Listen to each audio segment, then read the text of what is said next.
అక్కడ ఆపేశాడు, గాడిదను అక్కడ ఆపేశాడు.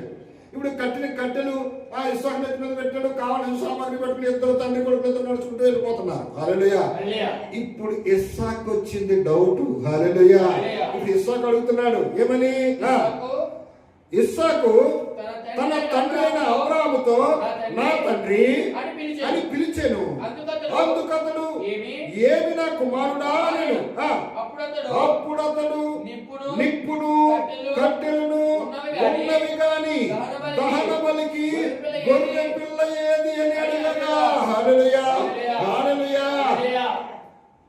ఎలా ఉంటుందండి ఇప్పుడు సిచ్యువేషన్? ఎలా ఉంటుంది ఆ సిచ్యువేషన్? రెండు ఆయన గొర్రె పిల్లలు నువ్వేరా, నిన్నే నరికేయడానికి తీసుకెళ్తున్నాను అక్కడికి, దేవుడికి బలి చేయడానికి అనే విషయం అబ్రహాము తెలుసా తెలీదా? తెలుసు.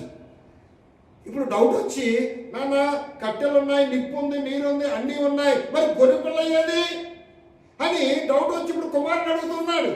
కుమారుని అడిగినప్పుడు మరి ఏం చెప్పాలి? ఇప్పుడు ఎంత బాధ ఉంటుంది లోపల. ఒక పక్క మానవ ధర్మంగా లోపల ఒకలాంటి బాధ ఉంటుంది కదా. ఎంత బాధ ఉన్నా అది దేవుని కంటే ఎక్కువ ఏమీ కాదు. అదే త్యాగం. హల్లెలూయా. తర్వాత అబ్రహాము నా కుమారుడా, దేవుడే దహన బలికి గొర్రె పిల్లను చూసుకొని చెప్పాను. హల్లెలూయా. హల్లెలూయా. అబ్రహాము అబద్ధం చెప్తున్నాడమ్మా? అబద్ధం చెప్తున్నాడా? నిజం చెప్తున్నాడా?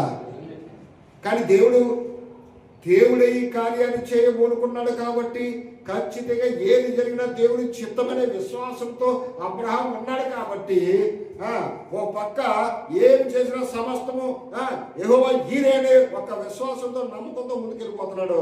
కుమారుడితో అంటున్నాడు, అయ్యా ఆ దహన బలి పశువును దేవుడే చూసుకుంటాడు. హల్లెలూయా. హల్లెలూయా.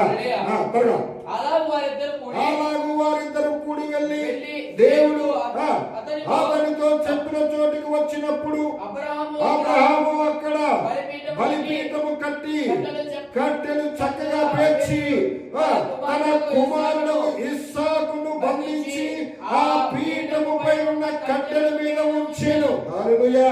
హల్లెలూయా. చక్కగా మోసుకుని వెళ్ళారు. మోసుకుని వెళ్ళిన తర్వాత ఏం చేశారండి? ఆ కట్టెలన్నీ వరుస క్రమంలో బలిపీఠాన్ని పేర్చారు. ఇప్పుడు మరి పశువు కనబడాలి కదా, కనబడాల.